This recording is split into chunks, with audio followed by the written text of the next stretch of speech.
नमस्कार बच्चों, कैसे हैं आप सभी? आई होप आप सभी अच्छे होंगे। मैं ओमबीर सिंह स्वागत करता हूं आपका अपने यूट्यूब चैनल ईडब्ल्यूओ में।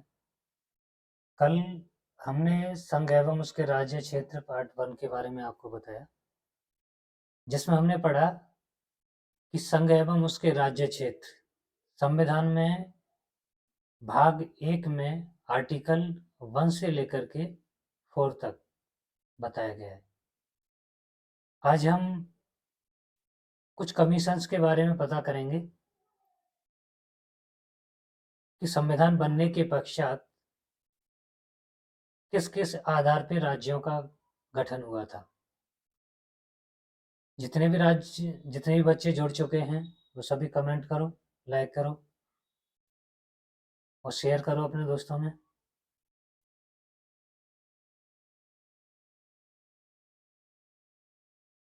चलिए तो शुरुआत करते हैं।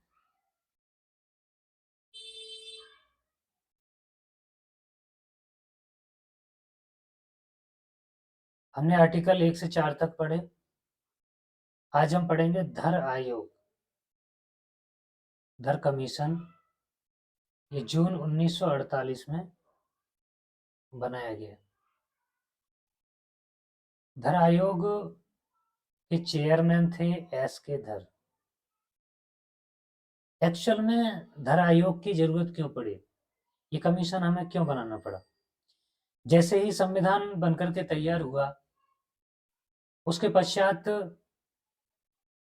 हर एक राज्य में एक मांग उठने लगी अलग-अलग भाषा के राज्यों के गठन करने के लिए, क्योंकि हमारा देश कई रियासतों को मिलकर के बना था। इसलिए हर एक भाषाई व्यक्ति ये चाहने लगा कि हमारा राज्य हमारी भाषा के आधार पर हो। इसलिए एक आयोग बनाया गया, ये पता करने के लिए कि राज्यों का गठन किस प्रकार से किया जाए। उन्हीं में से एक आयोग था धर आयोग। जून 1948 में इसको बनाया गया। इसके अध्यक्ष एस के धर थे, चेयरमैन, इसलिए इसको धर आयोग कहते हैं। इन्होंने एक रिपोर्ट पेश की और इनकी रिपोर्ट क्या कहती है कि राज्यों का पुनर्गठन भाषा के आधार पे कतई ना होना चाहिए। भाषा के आधार पे राज्यों में मांग उठ रही थी, लेकिन इन्होंने कहा कि भाषा के आधार पे राज्यों का पुनर्गठन नहीं होना चाहिए। The state should not be formed on the basis of language. क्यों? क्योंकि अगर भाषा के आधार पे राज्यों को निर्मित करने लग गए तो राज्य ही बनाते रहेंगे, क्योंकि देश में अलग अलग भाषाओं के अनेक लोग रहते हैं और इस प्रकार से कई राज्य बनाने पड़ जाएंगे। इसलिए इन्होंने कहा कि राज्यों का पुनर्गठन भाषा के आधार पर ना हो। दूसरा, उन्होंने कहा कि राज्यों का गठन भौगोलिक क्षेत्र एवं वित्तीय स्थिति के आधार पे हो। इस आधार पे भौगोलिक क्षेत्र एवं वित्तीय स्थिति के आधार पे the state should be formed on the basis of geographical area and financial condition. यानी कि किस राज्य की वित्तीय स्थिति कैसी है, उसका भौगोलिक क्षेत्र कैसा है, इस आधार पर राज्यों का पुनर्गठन होना चाहिए। तो धर आयोग में आप ध्यान रखोगे कि धर आयोग ने क्या रिपोर्ट दी। राज्यों का पुनर्गठन भाषा के आधार पर नहीं होना चाहिए, जबकि राज्यों का गठन भौगोलिक क्षेत्र यानी जियोग्राफिकल एरिया एवं फाइनेंशियल कंडीशन यानी कि वित्तीय स्थिति के आधार पर होना चाहिए। आगे नेक्स्ट चलते हैं, जेवीपी समिति। इसके पश्चात एक और समिति बनाई गई 1948 में ही, 1948 में जेवीपी समिति। जेवीपी समिति में J4 जवाहरलाल नेहरू और V4 वल्लभ भाई पटेल और P4 पट्टाभी सीतारमैया। जेवीपी समिति का मतलब है जवाहरलाल नेहरू, वल्लभ भाई पटेल, पट्टाभी सीतारमैया। ये 3 सदस्य इस कमेटी में थे, इसीलिए इसको जेवीपी समिति कहा जाता है। तो जेवीपी समिति में तीनों सदस्यों ने अपनी रिपोर्ट क्या बताई? तो इन्होंने भी अपनी रिपोर्ट में कहा, और इन्होंने अपनी रिपोर्ट दी जेवीपी समिति ने 1949 में, इन्होंने धैर्य आयोग की सिफारिशों को सही बताया। धैर्य आयोग ने जो जो कहा वो इन्होंने सही बताया। इन्होंने सही कहा कि लैंग्वेज के आधार पे राज्यों का गठन नहीं होना चाहिए, राज्यों का गठन जियोग्राफिकल एरिया के आधार पर ही होना चाहिए। नेक्स्ट, भाषा के आधार पर राज्यों की मांग सबसे पहले किसने की? तो देखते हैं, demand of states on the basis of language. तो लैंग्वेज के आधार पे राज्यों की मांग किसने की? तो इनमें सबका सबसे पहले नाम आता है पोट्टी श्री रामुलु।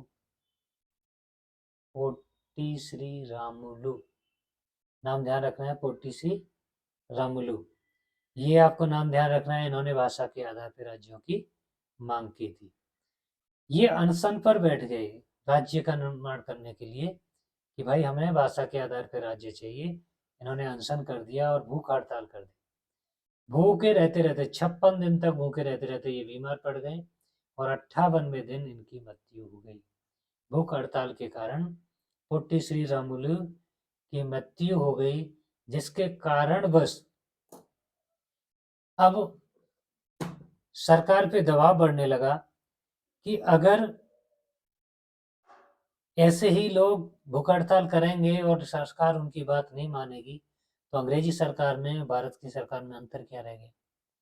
अंततः विवश होकर फिर भाषा के आधार पर एक प्रथम राज्य बना। और प्रथम राज्य कौन सा बना? आंध्र प्रदेश। तो अगर एग्जाम में पूछा जाता है कि भाषा के आधार पर प्रथम राज्य कौन सा बना, तो आप कहेंगे आंध्र प्रदेश। ये इंपॉर्टेंट है। कब बना? 1 अक्टूबर 1953 में पहला भाषा के आधार पर राज्य बना। लेकिन इसका पुनर्गठन, आंध्र प्रदेश का पुनर्गठन 1 नवंबर 1956 को हुआ और इसीलिए ही 1 नवंबर 1956 को पुनर्गठन होने के कारण 1 नवंबर को ही आंध्र प्रदेश का स्थापना दिवस मनाया जाता है। ये आपको ध्यान रखना है कि आंध्र प्रदेश का स्थापना दिवस कब मनाया जाता है? तो 1 नवंबर को। क्यों? क्योंकि 1 नवंबर को आंध्र प्रदेश का पुनर्गठन हुआ था। आगे चलते हैं। उसके बाद में एक राज्य पुनर्गठन आयोग का गठन किया गया 1953 में ही, स्टेट रीऑर्गेनाइजेशन कमीशन। और इसका 1953 में किया गया पुनर्गठन। इसका दूसरा नाम क्या है, यानी अन्य नाम से क्या पुकारते हैं इसको? डॉक्टर फजल आयोग। फजल आयोग इसीलिए कहते हैं इसको क्योंकि इसके अध्यक्ष कौन थे? डॉक्टर फजल अली। डॉक्टर फजल अली के अध्यक्ष होने के कारण इसको फजल आयोग भी कहते हैं। और ये कब गठित हुआ? 1953 में। इसके अन्य 2 सदस्य भी ये थे और वो कौन थे? के आम पडिक्कर, एच.एन. कुजरू। तो राज्य पुनर्गठन आयोग 1953 के अन्य सदस्य कौन थे? के एम पडिक्कर और एच.एन. कुजरू। आगे चलते हैं।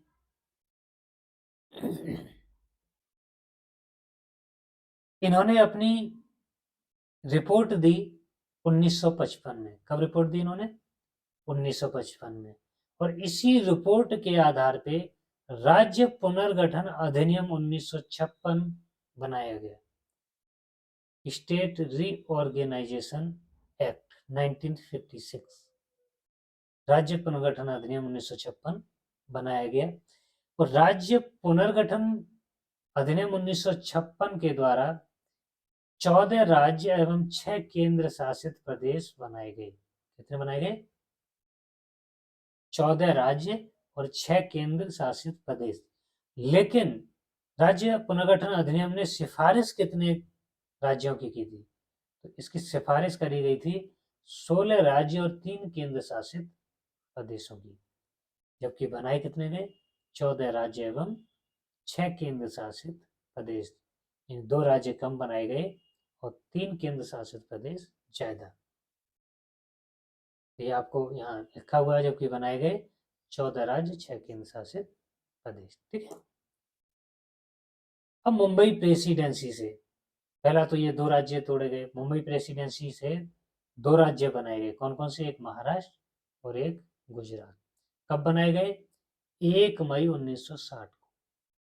ये मुंबई प्रेसिडेंसी से, पहले मुंबई प्रेसिडेंसी महाराष्ट्र और गुजरात दोनों एक ही हुआ करते थे, जिसे मुंबई प्रेसिडेंसी बोला जाता था। अब इनको तोड़ करके क्या कर दिया, एक महाराष्ट्र और एक गुजरात बना दिया गया। अब इसके साथ में एक इम्पोर्टेंट केस आता है, बेरूवादी बनाम भारत संघ 1960।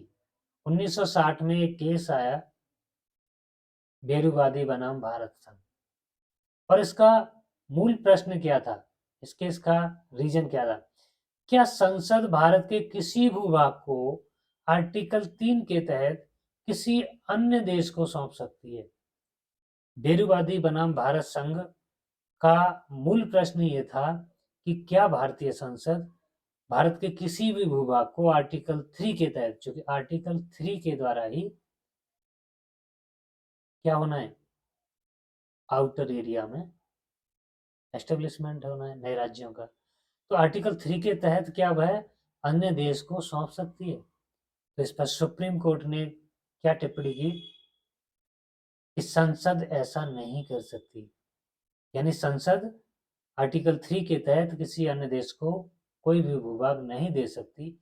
इसके लिए संविधान में संशोधन करना पड़ेगा। क्या करना पड़ेगा, संशोधन करना पड़ेगा, तभी संसद ऐसा कर सकती है। तो ये आपको ध्यान रखना है कि संसद आर्टिकल 3 के तहत भारत के किसी भूभाग को किसी अन्य देश को नहीं सौंप सकती। अगर उसे ऐसा करना है तो उसे संविधान में संशोधन करना होगा। नेक्स्ट, अब बेरूवादी क्षेत्र से संबंधित ये मामला था, तो बेरूवादी क्षेत्र को पाकिस्तान को सौंपा गया था। तो इसके लिए क्या किया गया, 9वां संविधान संशोधन अधिनियम 1960 पारित किया गया। कौन सा, 9वां संविधान संशोधन अधिनियम, और इसके द्वारा बेरूवादी क्षेत्र को पाक को सौंप दिया गया। एक 100वां संविधान संशोधन 2015 में हुआ, और इसके द्वारा भारत ने अपने 111 क्षेत्र बांग्लादेश को दिए और बदले में मात्र 51 क्षेत्र भारत को मिले। तो ये दोनों ही संशोधन अधिनियम बहुत इंपॉर्टेंट है। एक 9वां संविधान संशोधन अधिनियम 1960 1960, इसके अंतर्गत बेरूवादी क्षेत्र को पाकिस्तान को सौंप दिया गया, और 100वां संविधान संशोधन 2015, इसमें 111 क्षेत्र हमने बांग्लादेश को दे दिए और बदले में हमें 51 क्षेत्र वापस मिले।